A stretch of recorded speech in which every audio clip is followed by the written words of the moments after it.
I am gone. It's podcadzo. It's always just cringe content that accidentally blew up because of how cringy it was. Yeah. Like Stu. That's how we discovered Stu. Did you see Tom Segura talking about Stu? Yeah, Yeah. I did. Stu kept reposting it. I was like, damn, bro, you should have reposted the podcadzo that much. Gave the homeboys a little bump, you know? I know. Tom Segura, he didn't need that bump. Exactly. We need that bump. Yeah, they were already...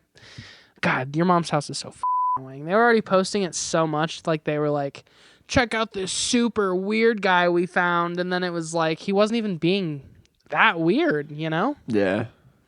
Tom Segura's a idiot. Tom Segura's a dumbass. Christina P. is a racist. Anyway. Welcome to Podcadzo. Yes. I wanted to mention one thing off the bat, just funny because we were just talking about Instagram. I saw this on Instagram like 2 hours ago. I wanted to know if you heard about it yet. I don't know much about this dude, but the new, he's been the lead singer of Journey since 2007. Uh-huh. His name is Arnel Pineda. I probably that up. Is he the Filipino guy? Mm-hmm. Yeah. Yeah.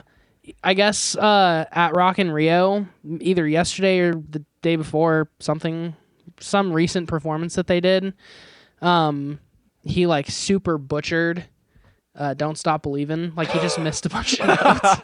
That's so funny. And a bunch of people are like super pissed about it, I guess, like Journey fans or whatever. People who would pay to go see a Journey show would be pissed about that sort of thing. People who complain about instead of just find it hilarious. the fact that he's their lead singer and then go see him anyway.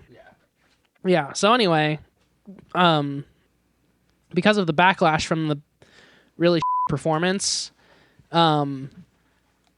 he like posted on Facebook and he like opened a poll basically, and he was like, if I get 1 million votes telling me to quit, then I'll quit.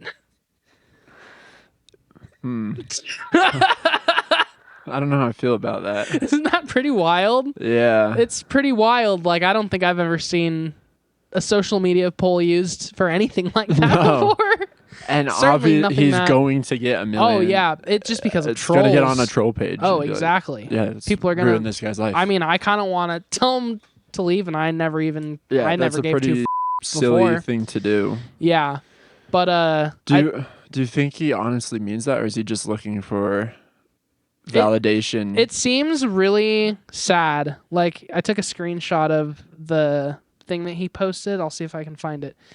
It just says, once again, thank you so much, everyone who came to Journey official show since February this year. Also, because he's Filipino, the English translation makes like no sense. So just bear with me here.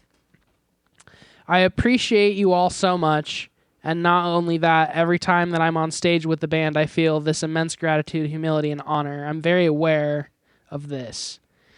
No one more than me in this world feels so devastated about this.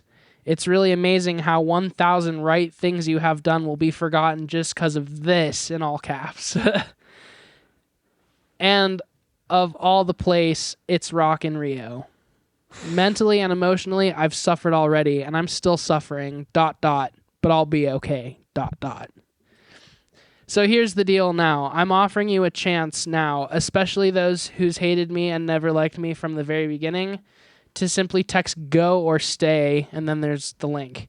If go reaches 1 million, I'm stepping out for good. Are you game, folks? Let's start ... God bless all of you, and thank you once again to all the fans and friends who believed in me since day one.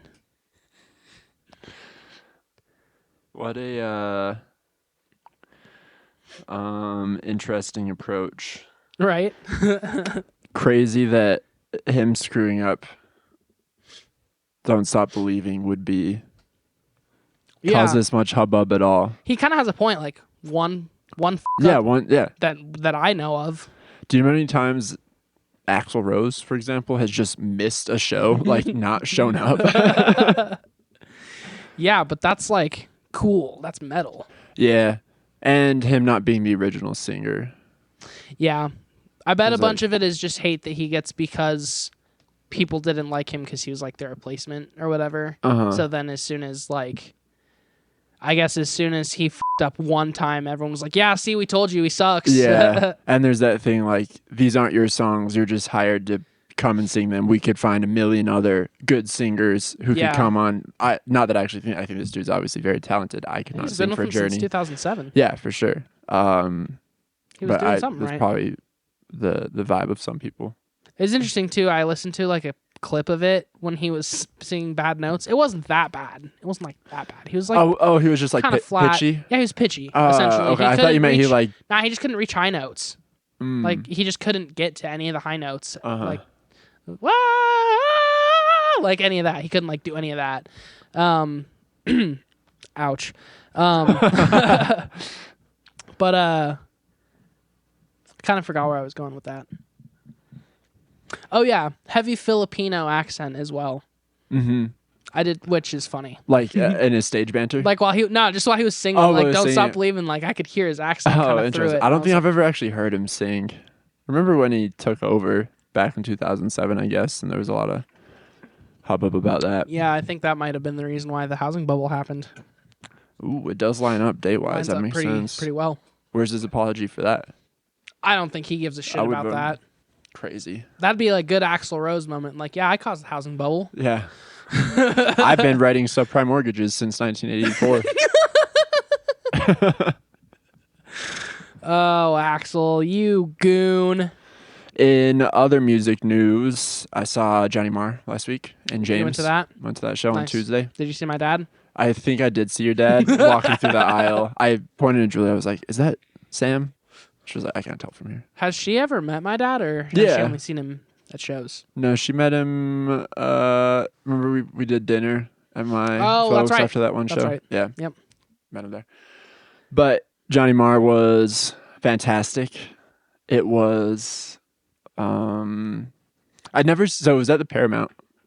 Have you been to the Paramount? Oh, in Denver? Yeah. I love the Paramount. I love it too. I had never seen music there though. Really? I'd been to comedy shows. Okay. Before at the Paramount. I've only seen music there. Not many shows. I remember I dropped my dad off one time for Bob Dylan at Paramount. He saw Bob Dylan there. That's cool. And so I associate it with being kind of like old, like acoustic singer-songwriter. I think Bob Dylan had his full band there, but like kind of on that tip of legacy, kind of quiet night like event classy like event for older adults. Yeah. So it's a seated theater. As soon as James opened the show, we'll talk about James set in a second. But as soon as James started, everyone. I kind of forgot about James. It's been nice refamiliarizing myself with James. Yeah, they came out with an album last year. I've not listened to the new album, but I remember they played a single. It's so much better to do these when you have your computer actually working. Yes. Holy fuck. I know. Nice to have that backing you up. So James started and immediately everyone stood up out of their seats. I was like, okay, good. We're going to stand for the show. Not that I mind sitting either, but I wanted to at least stand for Johnny Marr. So yeah, Johnny Marr was great. He played... At the Paramount, that's interesting. I would have thought like Mission. Like he's not big enough for that? Or was it like a choice thing? Probably choice. That's I don't cool. know. That's very cool. Yeah. Well, like I saw Tom York at the Paramount. Oh, that's for the Anima tour. Sick. Yeah, and that was another situation where it's like, really, like the Paramount. Yeah. Yeah. Artists just might like it. They might like it. It's a very pretty theater. It's super nice. Kind of unique. Very vintage feel, vintage sounding too. Yeah. The juxtaposition of like a James in a venue like that, it's kind of interesting. Definitely. So Johnny Marr had a good combination of Smiths and new stuff in his set list. I was very, very pleased with the set list. It was fantastic. Band was super tight. Not a missed note all night. I've long admired his band. They're all super dope players and just have a great look and presence about them. Is it like mostly an original band? Yeah, I think so. The original band. I don't think he's changed the lineup at all since he started doing solo stuff 10 years ago. That's tight. The bass player and the guitarist / like auxiliary instrument player were in a band together, I think, before. And Johnny Marr saw them and was like, "You guys need to play with me." And I don't know where the drummer's from. He was maybe in that band as well. But what was I saying? Yeah, great combination of Smith songs, Johnny Marr solo stuff. He played 2 electronic songs. He played Getting Away With It and what's the name of the song? Built Like an Angel, 6 Feet Tall. That song. The other electronic hit, which surprised me. That was cool. Played some Johnny Marr and the Healers tracks. I got a Johnny Marr and the Healers signed vinyl for only $50. Whoa. He was selling signed vinyl for $50. Nice. So I was stoked for That's that. great. Yeah.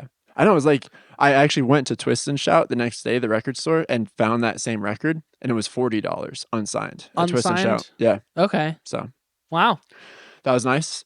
It was their first night of tour. They started the North American tour in Denver, which was also Very fun to see interesting. because they were like, open about that, obviously. And James ran into some technical issues like right off the bat. Played it off like total pros. They couldn't get their click working. Oh, okay. So they came out, played a song, sounded great. I guess they needed the click for the next track and no one was hearing it. So they did some stage banter for a little bit and then they just couldn't figure it out. So they mixed up the set lists and played some songs they didn't need the click for. Finally figured it out. Went back to the set list. So yeah, James was great. Their set got a little boring for me. Like they played a lot of long songs that were similar tempo. How long is their set? An hour and 15 probably about. I didn't time it, but it was, Sheesh. yeah. It's like kind of a co-headlining Co-headline? deal. Yeah. That's interesting. Mm-hmm. But yeah, they played the hits. They played Laid, which is their big song. Yeah, so James was good. Johnny Marr crushed it. Fuck yeah. That's all I wanted to say. That's Have you my been update. keeping up with the beef or the Yeah, not so much beef, I guess? the reaction from or the statement from Johnny Marr about the copyright thing came out the day that I saw him, I believe. So I saw Interesting. that like that morning. Interesting. And I haven't really followed the copyright stuff. So for the listener, there was beef with Johnny Marr and Morrissey. Started a couple weeks ago. Well, it's been going on, all instigated by Morrissey. Of course. He's coming off like a complete dickhead. Conspiracy nut job. Yeah. Just coming up with shit just because he can. I remember like a year ago, Johnny Marr maybe like mentioned Morrissey in a couple interviews or articles. I don't even think in a disparaging way, just mentioned it. And Johnny Marr made a statement online that said, Morrissey made a statement online that said, Johnny Marr, keep my name out of your mouth. And like people were roasting him for that. And then a couple weeks ago, after the Oasis reunion was announced, Morrissey took to social media and said, a couple months ago, AEG Entertainment Group approached Johnny Marr and Morrissey with a very lucrative tour offer. It would have been a chance for the Smiths to reunite and please millions of fans. I think Morrissey was more coming at the very lucrative tour offer. I think that's what Yeah, attracted him more than the fan definitely. angle, but he had to include the fan angle. Morrissey accepted the offer. Johnny Marr ignored it. So that was Morrissey's statement. And then something happened with a copyright thing where Johnny Marr had copyrighted the Smiths' name and Morrissey was throwing shade at him for that. I think kind of implying that Johnny Marr was like stealing money or trying to take credit for things that he didn't deserve credit for. Do you know more about the copyright stuff? Yeah, that's kind of what I was mentioning. Uh-huh. Trying to allude to. Basically, and it's all relevant. So, like, yeah, the whole post about the tour and all of that shit comes back around. But, like, the copyright thing basically was just that the name had not been trademarked or was going to be open to, anyone to trademark at some point. And Morrissey basically said Johnny Marr copyrighted the Smiths name without consulting Morrissey or Morrissey's team, and he just did it so that he could have, not only the what's it called? Intellectual property rights, Uh-huh. but you could also just have the monetary rights, I guess, to the name of the Smiths. So Morrissey was kind of just trying to be like, you did this behind my back so that you could make more money, and also I came up with the Smiths name. You didn't even come up with the Smiths name, pretty much. Yeah. And then Johnny Marr responded to that by saying, hey, like, we reached out to Morrissey's team years ago about this, and they completely ignored us. I have the exact and we gave them just read statement. it. In 2018, following an attempt by a third party to use the Smiths name, and upon discovery that the trademark was not owned by the band, Marr reached out to Morrissey via his representatives to work together in protecting the Smiths name. A failure to respond led Marr to register the trademark himself. It was subsequently agreed that Morrissey's lawyers that this trademark was held for the mutual benefit of Morrissey and Marr. As a gesture of goodwill, in January 2024, Marr signed an assignment of joint ownership to Morrissey. Execution of this document still requires Morrissey to sign. To prevent third parties from profiting from the band's name, it was left to me to protect the legacy, Marr said. This I have done on behalf of both myself and my former bandmates. And then I loved this part. As for the offer to tour, I didn't ignore the offer. I said no. Yeah, exactly. That was the part where it came back around. Because, yeah, of course Johnny Marr would have said, fuck no. He wouldn't have ignored it for any reason. He would have said, fuck no. Because Morrissey is an actual narcissistic, probably sociopath. Mm-hmm. I love Morrissey's work. Don't get me wrong. He's a bad person, though. We're on the He's same a very page bad here. person. Yeah. So, yeah, basically, I think what I read after that was just that Morrissey fired his whole management team. So That sounds about right. He's just lone wolf in that shit, trying to throw everyone else under the bus. We can all see right through it. You're just a narcissistic old man, wants all the attention. Just fucking retire. He seems to be Your spiraling. best work's behind you. He's definitely been spiraling for, I would say, like 4 or 5 years now. It's crazy. True. Anyway. Okay, so that's that. There was one other thing I wanted to mention. Oh, I wanted to ask, because I couldn't remember. Did we ever talk about the Giz show? A little bit. Okay. Last week with Joe. It's good enough. Yeah, a little bit. Word. All right, well, then let's just dive right in, baby. Cool. So, welcome back to Podcadzo. We are still in the punk rock block. Yes. At least for this episode and one more. That's probably it. I mean, we'll see. We'll see, dude. We won't make promises either way. I'm not going to spoil anything, but the episode that we're trying to do next week, I have a feeling that it might become a two-parter. I could see that happening. That's a good point. It might need to be a two-parter. Because it's like we have the thing that we're going to talk about, but then we have all the other side things that kind of need to be talked about too. All the other bands, all the other shit that was going on at the time, the political sphere. Yeah, it's going to be a lot. All of it. Okay, so yeah, that will happen next week. This week is episode 4 in the punk rock block. We did 3. We did 4. Origins. We did The Clash. We did Hardcore with Galloway. You're right. And we're doing today. We're going to talk about post-hardcore. And we're going to talk about a very specific vein of post-hardcore, i.e., it's going to largely wind up being about one band. But because we talked about hardcore last week, I just wanted to introduce post-hardcore as a concept, kind of introduce some of the bands that were in the world of post-hardcore, some of the bands that are kind of like famous for getting it started, all that shit super, super, super briefly before we get into the main band. So I just kind of wanted to say out of the gate, we talked last week about how hardcore was supposed to be a more extreme version of punk. You know, faster, louder, usually harder, introduction of like double kick, all that shit, heavy riffs, lots of distortion. Less so about, as Colin Galloway put it, less so about political bad man and more so just about general unrest socially and things like that. Yeah. Discourse. So post-hardcore kind of emerged in the wake of hardcore because hardcore had, much like punk, where punk said, we abide by kind of a specific code, a specific set of rules.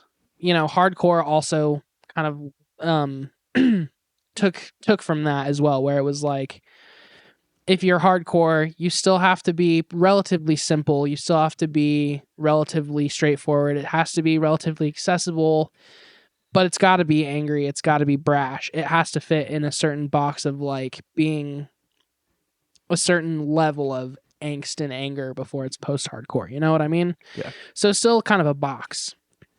I think post-hardcore which emerged kind of in like the late 80s and early 90s. And even some hardcore bands that started out straight hardcore, like Fugazi, for instance, Fugazi. Fugazi. They definitely ended being more post-hardcore by like 2003. So you see some bands transform into post-hardcore, and then you see a bunch of other bands that kind of emerge as post-hardcore bands in like the pretty early second wave. And a lot of post-hardcore kind of originates where hardcore originates from as well. DC, California, primarily. So post-hardcore kind of rejects the idea of the box, where it's like it has to be a certain way, and it kind of embraces a wide variety of influences. So it's definitely super heavy, definitely like super overdriven, guitar leading, pretty like just overall music about unrest, if you will. But with more just creative expression allowed. So they start to break into odd time signatures. It gets a lot more like melodic. There's a lot more other instruments besides guitar that kind of come into the fold as well. The soundscape kind of gets wider. Mm-hmm. So that's kind of like the idea of post-hardcore. And it's a genre that still kind of goes on and evolves to this day. A lot of post-hardcore bands kind of turned into like dad rock bands. We'll talk about that too. But then a lot of other post-hardcore bands got more into experimentation later in their career, where they're trying to find more ways to like mix super heavy ideas with like lighter ideas or more sparse ideas, more organic ideas and things like that. So it's still a very prominent genre, I would say. And it's kind of one of those that's having a little bit of like a nostalgic comeback moment right now. So definitely. Yeah. I feel like it kind of started with the whole emo resurgence a couple years back. Because they like kind the Way Back Festival. Is that what it's called? What was that festival? Way Back or something? Yeah. Where they got all the emo bands. I feel like it's been a steady increase in nostalgia since then. Yeah, a lot of the bands have like kind of gotten back together and like released new shit over the last few years. And I think, a lot of people also want to see bands that like maintain kind of the feeling of that original post-hardcore. When post-hardcore was like really big was in like the 2000s. Yeah. People kind of want it to feel like that, but also have like the maturity of artists that are like in their 40s now, which is kind of a hard line to walk. So there's a lot of bands that do it really well. And there's a lot of emo bands, because I would say like emo and post-hardcore kind of had their heyday at around the same time, and the lines kind of get crossed. And, emo draws from post-hardcore a lot, and post-hardcore draws from emo a lot, and they both draw from like metal and post-metal, and so it's all kind of just a soup. But I think a lot of the time people kind of like go back to the emo thing and then realize post-hardcore is like folded in as well, and then it all kind of just gets amalgamated into the same thing. But I've always liked the idea of like post genres, post-hardcore, post-metal, but it is difficult to delineate. And it's funny because you find it with the more extreme forms of music, for example, hardcore and metal. And I think that like part of it is just because they are not willing to admit to themselves that like hardcore is something that can go on forever. Like they had like, no, hardcore was like such a flash in the pan thing. Even though bands are doing it in the late 80s, it's not the same as what we were doing. It's post what we were doing. It's post hardcore. Totally. It's like we were saying, like we talked about Husker Du last weekend. And they're credited by some as being like the first post-hardcore. Yeah, exactly. But like some bands last week were like, yeah, Husker Du, the hardcore band. And to me, I was saying like, I never really considered, Husker Du is heavy, incorporate some hardcore stuff, but I always considered them like American indie, Midwest indie sort of thing. So yeah, hard to delineate, I suppose. Definitely. And I think that the reason why the post gets thrown in so often is just because when you take the fundamentals of one genre, but then you kind of throw away just a couple key components of that genre,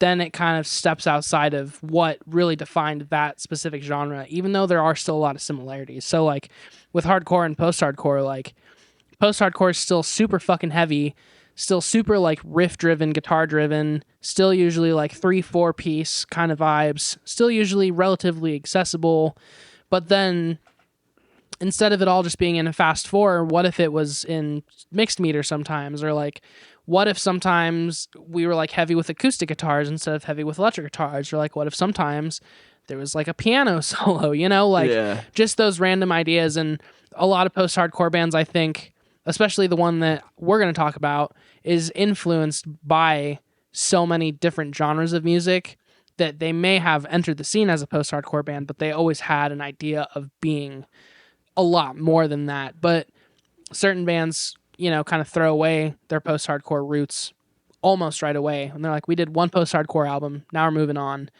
And other bands try to keep it being like a centerfold of their sound throughout. And so I think the band we're going to talk about is like a good middle ground of that. But Real quick before, it's just funny the circular nature of music, where punk rock was a direct reaction to like, oh, music by popular bands in the 70s is too complicated, too progressive, too up its own ass. We got to strip it back to the basics and actually say something meaningful.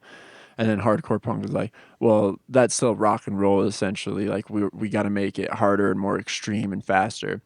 And then post-hardcore comes along. It's like, those rules that you have for hardcore are too restrictive. We can't express ourselves. We got to start being progressive and Right. like musically complicated and get outside of the box again. totally. And then after a while, you're back to music that is way more complex and out there than anything that, you know, the early punk rock dudes were rebelling against. Yeah, definitely.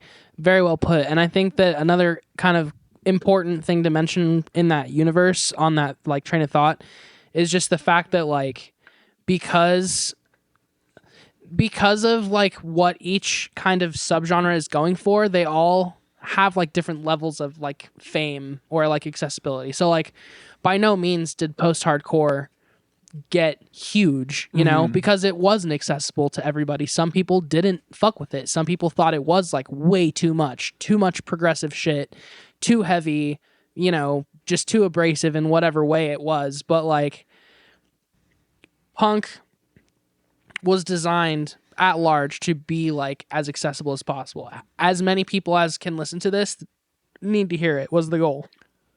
And then hardcore was like the middle ground of like, I think, in my opinion, hardcore was like, we still want people to fuck with us, and like we still want to have a good DIY scene at least. Yeah. But we don't really care about like being pop influenced as much. But then post-hardcore bands, a lot of those dudes, I really think they were like, we don't really give a shit about being famous. We're just responding to like the lack of creative throughput from the last 10 years. Because essentially like 78 to 88, you were seeing there was still a lot of prog, still a lot of very complex music being released. But you're seeing a huge shift where a lot of people were preferring pretty simple stuff, very pop-driven stuff. New wave was huge. Punk was huge. And then, yeah, post-hardcore guys were kind of just like, you know, things were cool too when they were in like mixed meter, or when they were like more melodic, or when there was just like more than 3 components essentially. Yeah. Yeah. So I kind of wanted to mention a couple classic hardcore bands from throughout the years. The years are all over the place, but kind of just in order of bands that I like or think are super important.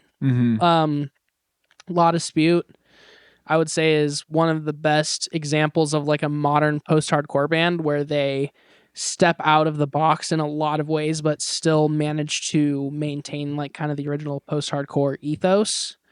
Of course, Alex is on Fire is a big one. They've had many different phases where like they've made all sorts of different music. Refused is a really good one. We already mentioned Fugazi, but they deserve a lot of credit as well. We've got At the Drive-In, Dance Gavin Dance, which is another band where we've seen them kind of completely abandon post-hardcore in some ways. Yeah. And then A Day to Remember, Glassjaw, Of Mice and Men. Those all seem like good bands to mention. I think Glassjaw is a good example of a band that, you know, again, started out really hardcore and then became post-hardcore through their efforts to just get more creative over the years. So I'll shout out Title Fight. I'll shout out Husker Du. I'll shout out My Chemical Romance. MCR is an I love interesting MCR. one because I think a lot of I don't people know. do consider them emo, but Yeah. they also have a shitload of post-hardcore elements where like they get so weird, and they don't necessarily just rely on riffage 24/7, you know? Yeah. Where's American Football? Well, I know there's think- Midwest emo, and they're very much defined that scene, but Yeah. I would pretty much just call them Midwest emo. Okay. I think if anything, it's hard because like they're super like progressive, but they never get incredibly heavy and they never get incredibly fast. And so for that reason, I wouldn't put them necessarily in post-hardcore. Because if you're post-hardcore, to a certain extent, you still have to at least be pretty fast sometimes. And you just have to be pretty goddamn at least loud sometimes too, if not fully distorted and fully loud. Good point. Okay, so enough beating around the bush. Oh man, I've been waiting so long for this. We're talking about my favorite band of all time today, which is Thrice. For anyone who doesn't know Thrice, they are, in my opinion, and I think in most of the people's opinion who actually listen to a shitload of Thrice, they are the band that I would say has like the most range in the world. Like King Giz gets credit for having a shitload of range, and they do have a shitload of range. Like they are all over the fucking place. But even through that, they still have, the Giz through line where like always sounds like Giz. Mm-hmm. Even Petrodragonic, like Petrodragonic to Silver Cord, like super different albums. One's thrash metal, one's like synth, like all analog synth basically. And they still have like a cohesiveness to them where like you can tell that the Giz verse is very much a verse where it's like all encompassing universe. Yeah.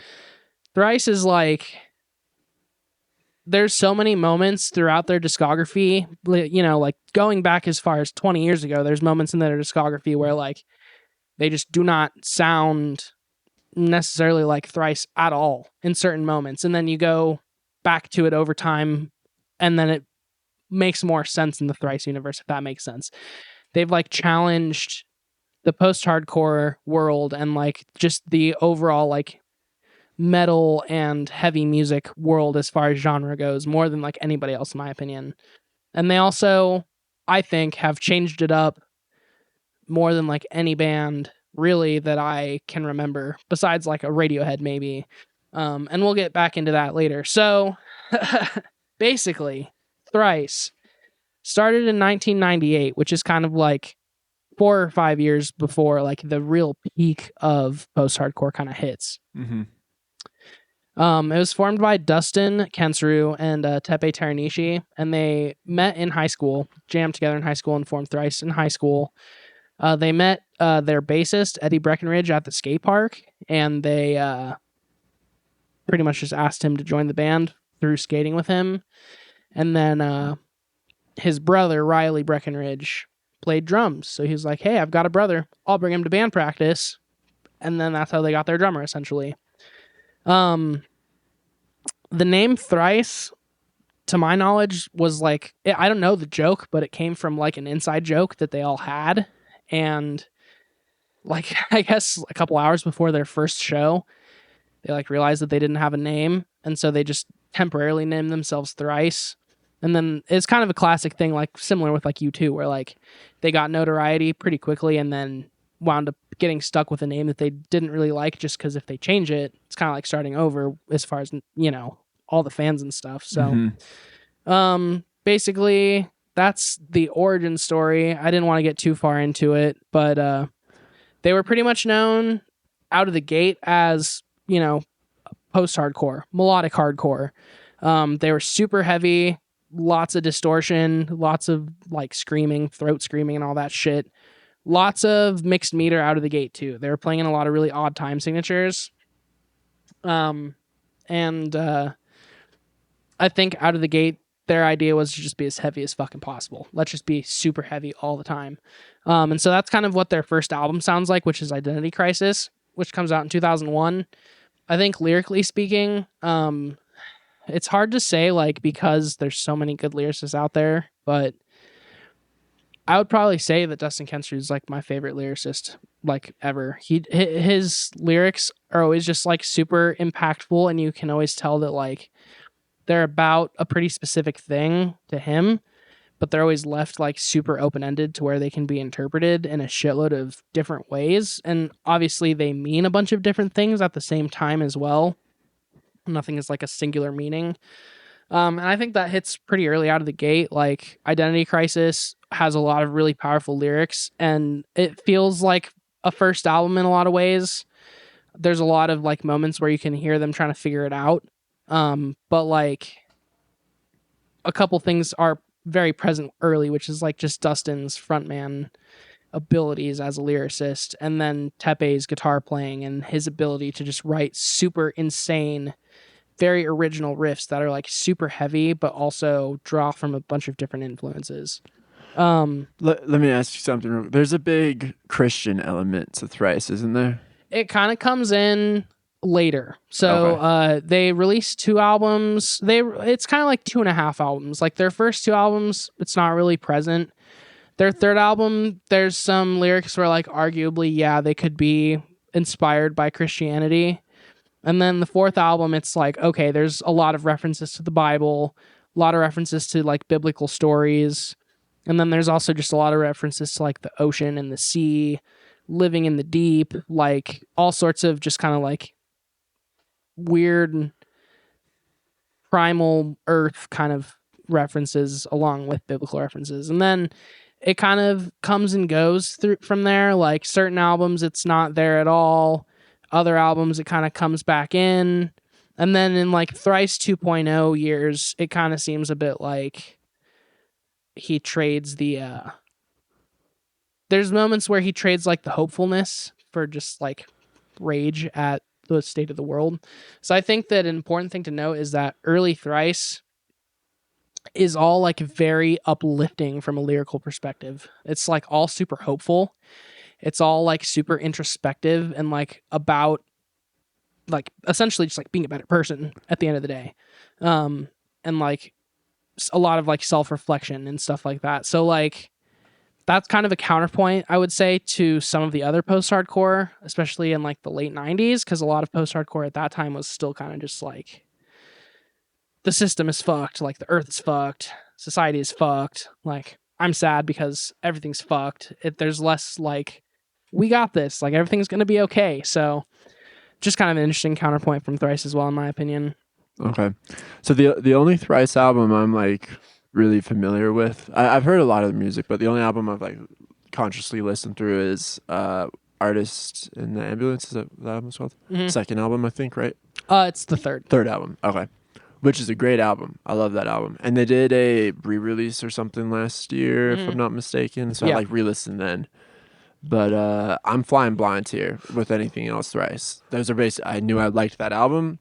I knew they're a little bit Christian. And I know that they got a bunch of attention from Always Sunny because there was a Thrice sticker. In Charlie's apartment, I think. Yeah, which I think no one really... Thrice fans saw it, obviously, no one else right away. It. No one else noticed it. No one from Always Sunny knew who Thrice was. It was just a sticker that was there. Yeah, they mentioned it in a podcast, and that's kind of when it blew up and got traction. By the way, guys should start doing the Sunny podcast again. I was really enjoying that. Did they stop? Yeah, they don't do it anymore. Oh, I didn't realize that. I still see clips from it. I assumed they did it. No. Did they not go through? Weren't they going episode by episode? Mm-hmm. So they didn't do all the episodes? No. Oh, douchebags. I think at first it was like that they were taking a break, but now it's just like they're not doing it. So they're all busy guys. They're all very busy. I understand, but like, come on, just do a remote one once every 3 or 4 months. Just do one remote one. It'll keep me happy. It's like the seasons of Sunny. Like, give me a season every year and a half, 2 years. It needs to be like 6 episodes, maybe 5, 7, whatever you got. I'll take whatever you got. Just phone it in too. Yeah, phone it in completely. See you guys together. Just want to make sure, everyone's still alive. Yeah, still friends. Danny's still there. Okay, we're good. Yeah. So I think I'm gonna kind of give you like a brief rundown of everything, as brief as I can. I'll give you a rundown of everything, just timeline wise, when all the albums came out and stuff like that, and then we'll just kind of jump back through. Talk about all the songs. If there's been ever a moment for you to listen to any of the songs that I say that you should listen to, it's these moments. Like, I don't care when you do it, but at some point, just check out some of them. Because, like, I promise I'll listen to Oasis if you do. Okay, deal. Okay. Good deal. That's a good deal. Take that any day of the week. So Identity Crisis 2001, and then Illusion of Safety is their second album, comes out 2002. Illusion of Safety is when they lock into the post-hardcore thing, where it's like, okay, we're post-hardcore. It's super fucking good. It rips. The whole thing's really heavy. The whole thing is just riff-driven. Like, again, how heavy can we be? Let's just push the limits of heaviness, essentially. There's a lot of mixed meter. There's a lot of very weird riffs and just kind of like melodic ideas that aren't very common, if that makes sense. Yeah. Scales that aren't very frequently used and things like that. And Tepe has a pretty huge like boundary as far as like what his influences are. Like he has jazz influence and blues influence, and then obviously a shitload of like metal influence and a shitload of punk and hardcore influence as well. So it's like he uses all of it.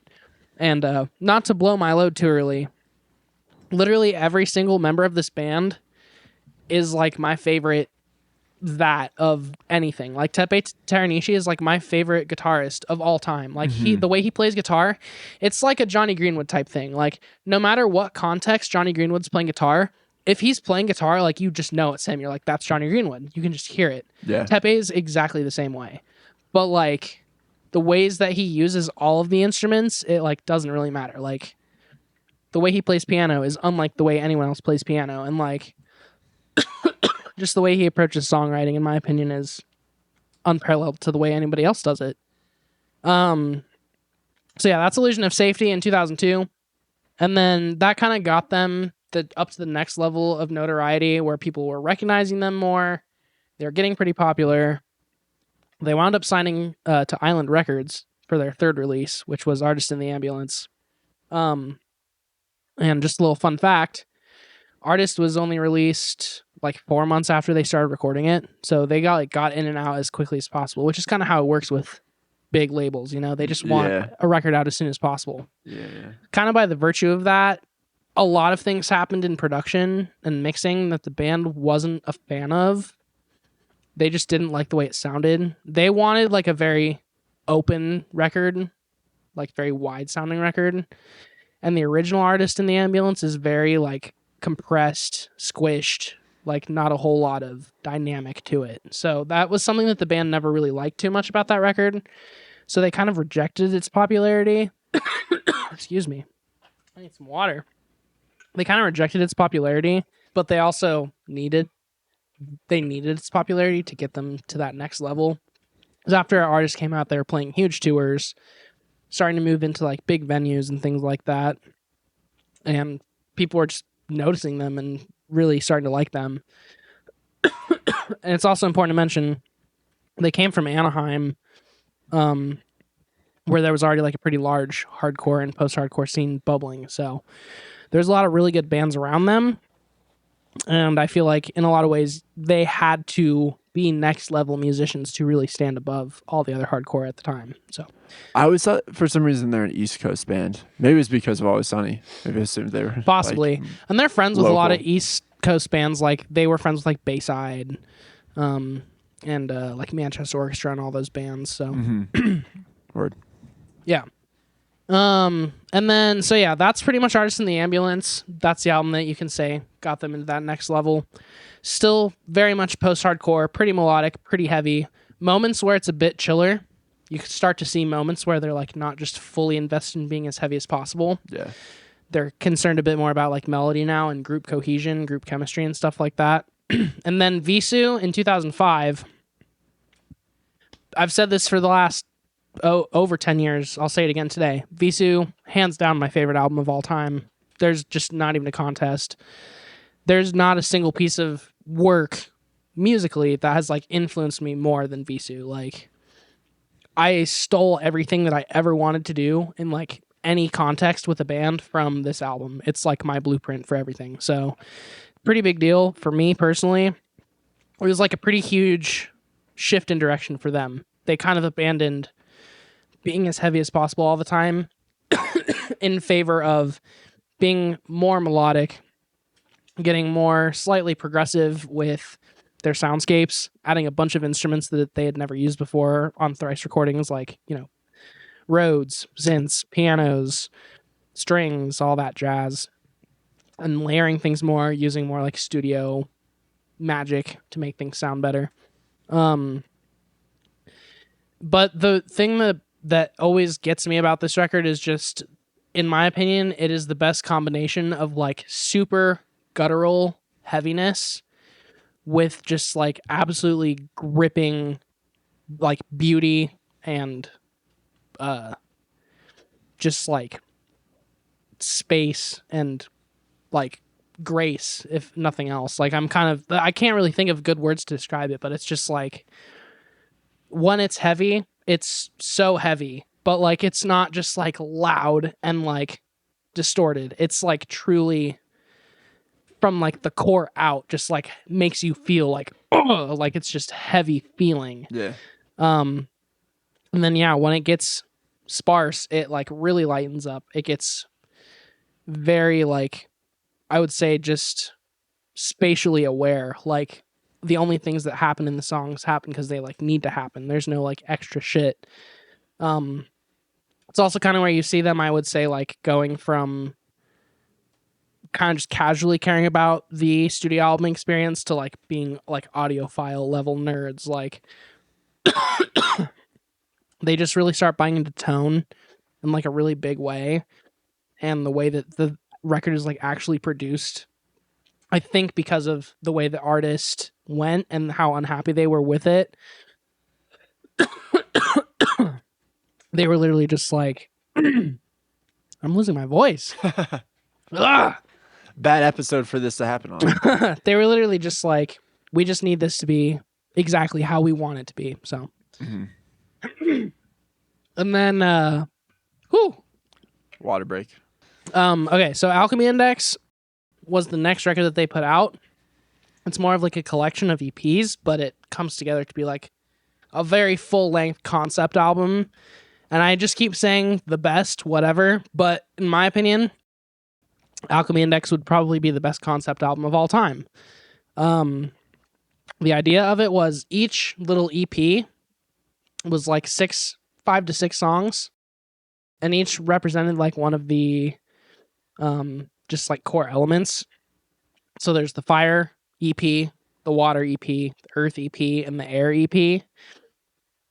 And each respective EP kind of obviously matches the vibe of that element. So fire is like super, super fucking heavy and loud and angry, and like very much about like destruction and like replacement kind of. And I want to say, in my opinion, like fire is less of a post-hardcore record and more of like a post-metal record, where it's like the riffs are very much inspired by metal, and the tones are super metal, and just the space and the way that the drums are played and everything about it is super just like post-metal, in my opinion. And then water is like incredibly digital, incredibly saturated, almost entirely synth-driven, very delicate feeling, like very much about like separation and like grief and things like that. But just sonically like 100% different from fire. And then earth and air are a little bit more similar, I would say, but air is very sparse. It's like just acoustic guitars. I mean, not just acoustic guitars, but largely acoustic guitars, piano, very like folksy and bluesy, almost like no post-hardcore element whatsoever to it. In moments, it's just not post-hardcore. In moments, it's like jazz. In other moments, it's a folk record. In other moments, it's kind of like indie.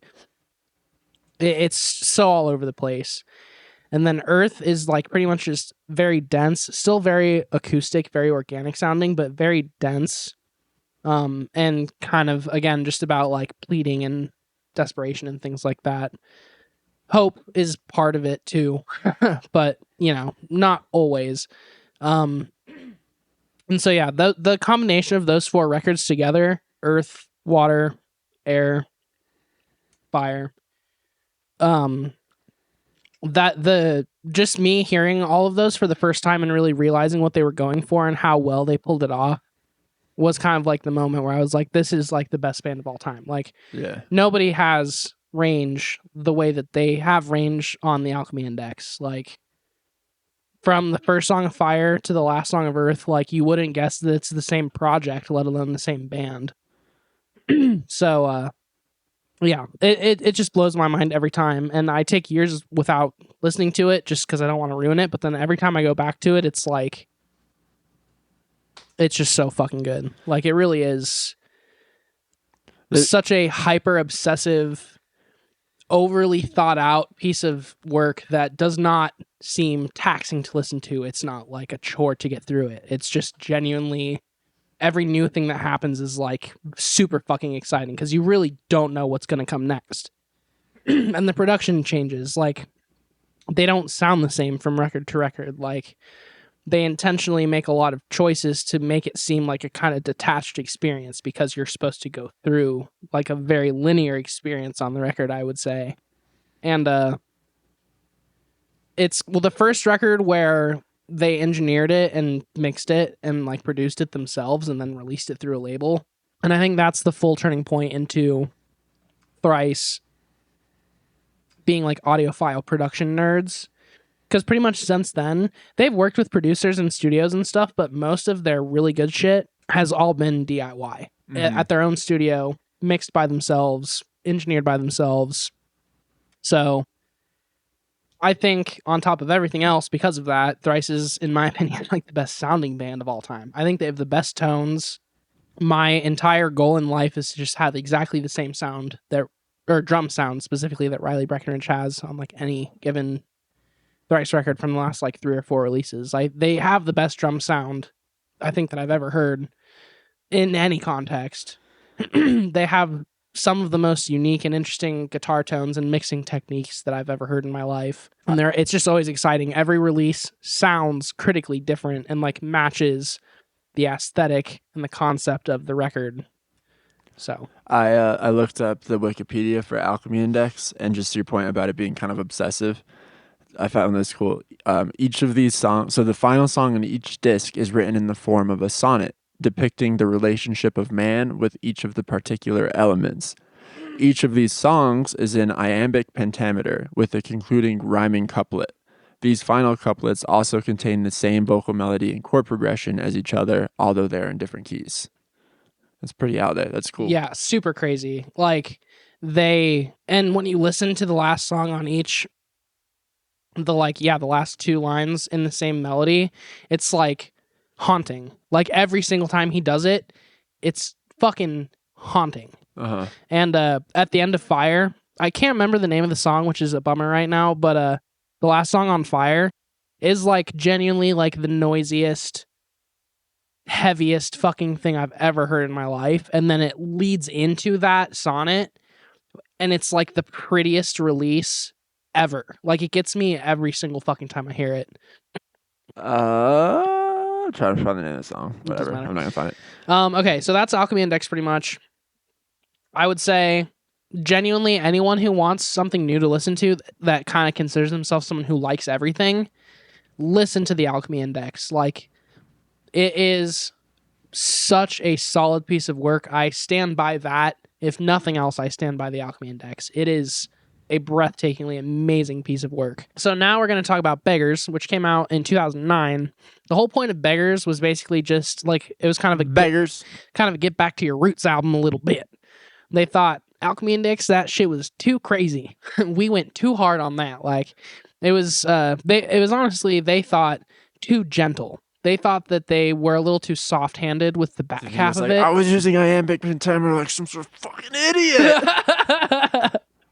Exactly. Who uses iambic pentameter anymore? So they wanted to just release something loud, something louder, something a bit more energetic, but not heavy.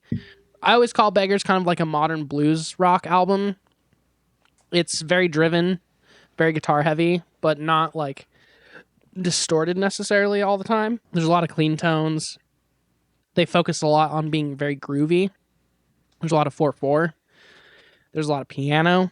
There's a lot of times where it is still pretty gentle, but a bit more driven than Alchemy Index, which was pretty like sparse in the back half. Yeah. So, yeah, a little bit of like a return to rock form, but not like return to post-hardcore, if that makes sense. Not too much post-hardcore really at all going on Beggars. It's pretty much a rock album, I would say. That being said, though, Beggars is the album that got me into Thrice, and got a tattoo of it right here. Right here.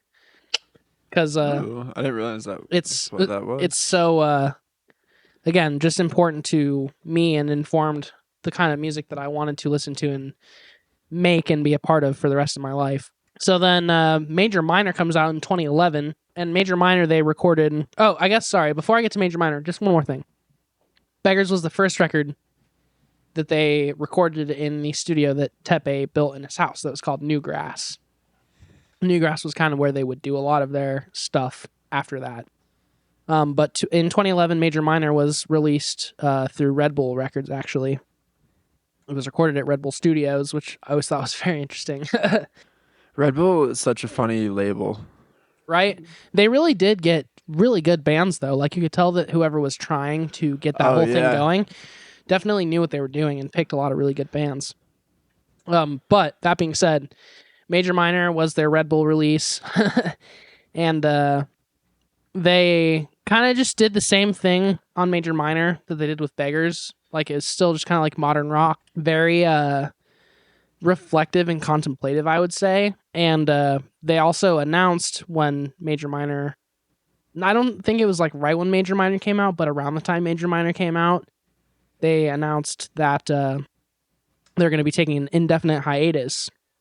And so there's definitely a lot of elements on Major Minor where they're referencing kind of their gloom and doom and their demise.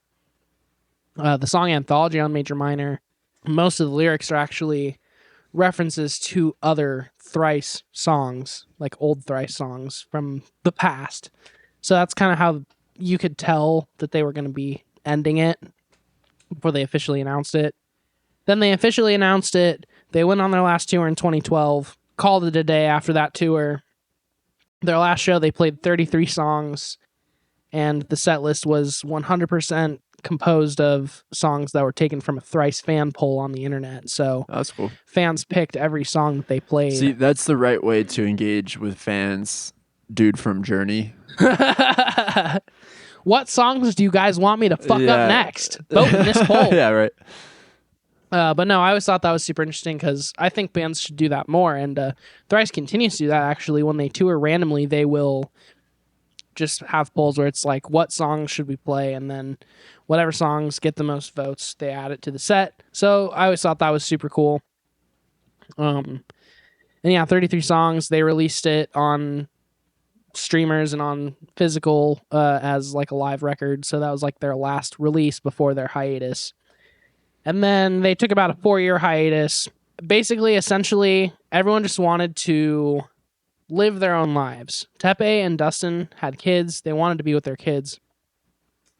Everyone was kind of just sick of being on the road all the time because they literally went like all the time. It was like most bands back in the day, but you know, they were definitely up there as far as hustling, like in a studio for 4 to 5 months, release a record, tour the record for 2 years, start the cycle over again type shit. So they all needed a break. Riley joined some other bands, started some other projects. Eddie Breckenridge joined Pig Angels Destroyer. and Airwaves. Yeah, Puig Destroyer. Puig Destroyer. Yeah, so Puig Destroyer is like another post-hardcore band that he started with some dudes from Calhoun-Walled City and Curl Up and Die. And basically it was about this baseball player, but it was also a constant reference to the band Pig Destroyer as well. Uh-huh. So kind of a weird double entendre reference and super niche band. They only had like 1 6-song EP, I think. That's it. So yeah. I didn't realize Eddie Breckenridge was in Angels and Airwaves. yeah, so that was the other big thing that happened was Eddie was in Angels and Airwaves for a bit. And then it's kind of funny how this happens. We can't really talk about Brand New anymore because Jesse Lacey got canceled, which sucks because I love Brand New. Yeah. But Brand New and Thrice, they were all good buddies. They kind of all came up around the same time, you know, in the same scene and all that jazz. So they knew each other. They were friends for a while. And Brand New was actually playing reunion shows at that point because they had been on like also an 8 or 9 year hiatus at that point. So Brand New was playing reunion shows. And Dustin and Tepe both went to one of them and saw each other, hung out, obviously. And then at that show, they decided, like, what are we doing? Like, Yeah. why aren't we doing the thing? So then they decided to start doing the thing again pretty much that night. And then again, 4 months after that, they were in a studio recording their next album, To Be Everywhere, Is To Be Nowhere, which came out in 2016. And then it was kind of one of those things where, like, it was clearly a Thrice 2.0. They were coming back. They were the same members, kind of like the same universe, but like not the same sound. This is what I affectionately call the dad rock era, because To Be Everywhere Is To Be Nowhere still has a lot of post-hardcore influence, in my opinion, but it's like half speed, very chill. Like, it's still very distorted, very loud, very driven. But the lyrics are very contemplative. Like, you can tell Dustin has kids now because he's like talking about the meaning of life and like what makes a person happy and all that bullshit. So I think that's the shift of like, now they're kind of like older, more mature, sad dads almost, but still a lot of like hope behind all of it. Like, he's still not saying like, fuck the world, like we're doomed. He's still saying like, we can figure out a way out of this. And yeah, just very like halftime. A lot of the songs are very slow, very much just about like being a wall of sound, as loud and wide as possible. To this day, I would say that the drums on To Be Everywhere Is To Be Nowhere are my favorite drums of all time. They just sound so fucking amazing. And then after that, they released Palms in, I want to say 2018. Yeah, 2018. And so Palms, they signed to Epitaph and worked with Eric Palmquist on.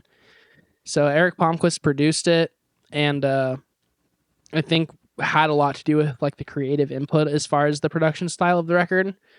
This is the first Thrice record where it's not like about being as tonally pure as possible, I would say. It's like very crunchy. A lot of the tones are like super weird, super boutique sounding tones. Especially the drums. The mix on the drums is just super weird most of the time. And it's kind of, again, just like a dad rock album. Not super heavy. There's moments where it gets a little bit heavy, but there's never really any super riffy moments. The guitar's never like up front, just like fucking riffing like a post-hardcore song. And it's kind of still just like dudes talking about the world's fucked, but like, we got this. Unity is the way. Like, we got this. Yeah, just overall, I would say Palms probably would be their worst record in my opinion, but still good, because a really good band, even when they kind of shit the bed, it's still going to be pretty damn good. The main thing about Palms for me is it's just kind of boring. It doesn't really like go anywhere super interesting, and it all kind of just is the same. That doesn't really change too much. And then in 2021, September 17th, they released Horizons East, which in my opinion is like the best Thrice record to come out since Major Minor or Beggars. Like, it's definitely a return to form where it gets super heavy again. There's like screaming on it, lots of guitar riffs, lots of fast, lots of heavy, lots of loud.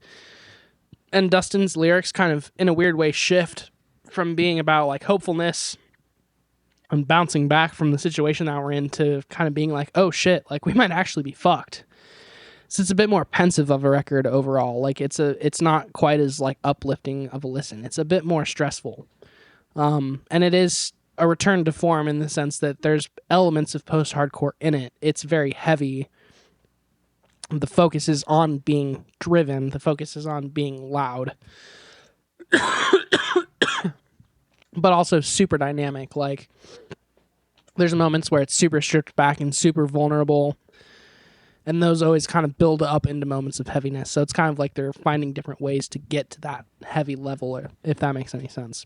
For sure. So I think now is a better time than any, really, to be a Thrice fan, because off the tail of that release, they released a couple singles, and they also said at some point, they were like, we actually have 20 songs. We only released 10. So the other 10 are going to be Horizons West. And they were like, it'll be coming soon. and then they started dropping singles, and that was in 2022. Oh. So I don't really think Horizons West is done yet, or maybe we won't get it at all. At one point, Dustin Kensrue said, it's definitely coming. Like, we're just finishing it up, and it's going to be out pretty soon. And yeah, that was in 2022. So we'll see. Yeah, we'll just see. Like, the thing happens with Thrice where like releases always take longer for them to put out than they say, because I think they just spend a lot of time tweaking it usually. Like Beggars, for instance, I kind of forgot to mention this, but Beggars was supposed to come out in October, and it got leaked in like June. So they had to release it like 6 months early because of that leak, essentially. Yeah, there's kind of just been other things like that after, where like they start teasing songs like 6 months in advance. Like, I mean, the song Dead Wake came out in May of 2022, and that's when they were like, there's going to be a Horizons West. And then they dropped another single after that that's called Open Your Eyes and Dream, which seemingly also would have been a Horizons West song, but then they just didn't mention anything else afterwards. So eventually I'm assuming there will be another record. If there's not, that's cool, because Horizons East was fucking amazing. But I do think there will be another Thrice record at some point in the future. I do want to mention a couple other things really quick. They put out this EP that's called the Red Sky EP, and they basically put that out around the time of Visu, because Red Sky was a single. They were like, hey, we'll just put out this whole EP to promote the album. And so the EP was just Red Sky and then one other song that had never been released called Weight of Glory. That's one song I think you should check out. No, it's like my favorite. It has to be like my second or first favorite song of all time, depending on the mood that I'm in that day. And then I also wanted to mention a different EP, or I guess not even an EP, just Beggars B-sides. They released this one Beggars B-side called Red Telephone on Spotify. There's this other one that's only on YouTube. I think Weight of Glory is only on YouTube too. I have both of them on vinyl, by the way. Sick. What albums don't you have on vinyl by Thrice? Most of them? I don't have Identity Crisis or Illusion of Safety or Artist in the Ambulance. I have Artist in the Ambulance Revisited, I think. Not nice. I don't have Major Minor. I was just asking in case any listeners are looking for Christmas gifts. Yeah.